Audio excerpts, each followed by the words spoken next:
අපි පරණේවත් එක හොයමු ඉතින් නේද? මොකද අර පැහැදිලි අපිට ඔය වාර්තා මාස 3න් එනවා.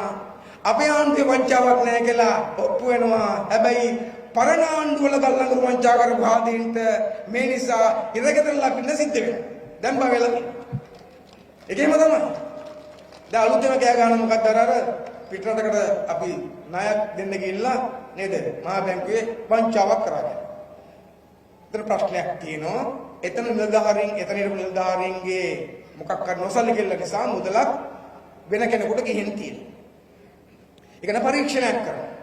නිලධාරී කීප දෙනෙක් වැඩ තහනම් කරලා තියෙනවා. ආණ්ඩුව කරපොරකමක් නැහැ එතන. එහෙම වෙනවොන් තරම් ආයතන වෙන්නේ නැද්ද?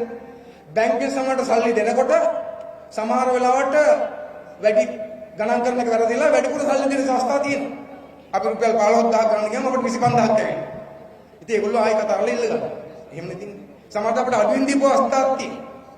ඒ වගේ මිනිස්සුන්ට ගත්තී වැරදි වෙන්න පුළුවන්. ඒක ගැන පරීක්ෂණයක් කරනවා. දැන් උගාරන් කෑ ගහන ලොකුවට. ඉතින් ඔකත් තව සතියකින් ඉවර වෙනවා. මොකද පරීක්ෂණයක් කරනවා. සටන් පාට නැහැ. කියන්න දෙයක් නැහැ.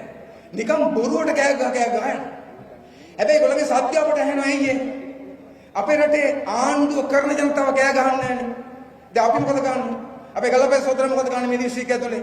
ජනතාවගේ ප්‍රශ්න විසඳ හැමතැනම යනවා. මහජනතිනේ තියෙනවා ප්‍රශ්න විසඳනවා ඒක. ඉතින් හන්දියට ඇවිල්ලා යා කෑ ගහන්නේ. අපේ ගෝන් සහෝදරයා ඒත් එම නියෝජ්‍ය ඇමතිවරේ ඉතින් යා මහජනතින් තියෙනවා යාගේ විශේෂ අනුව මේ වැඩේකට කරමින් යනවා. අපි අරවින්ද සහෝදරයා ගත්තත් අපි අනිත් සහෝදරයෝ ඔක්කොම නම් කියන්නේ නම් ගොඩක් නේද? හැමදේනම අතුල සහෝදරයා මේ දිස්ත්‍රික්කේ ප්‍රශ්න විසඳන්න බැරි හත්මින් යනවා. හන්දි වල කෑ ගහන්න ඉඩක් නෑ ඒගොල්ලන්ට. වැඩ ගොඩයි. නිදි නෑ වැඩ කවුරු නේද? ජනතාව වෙනුවෙන් මොනකක්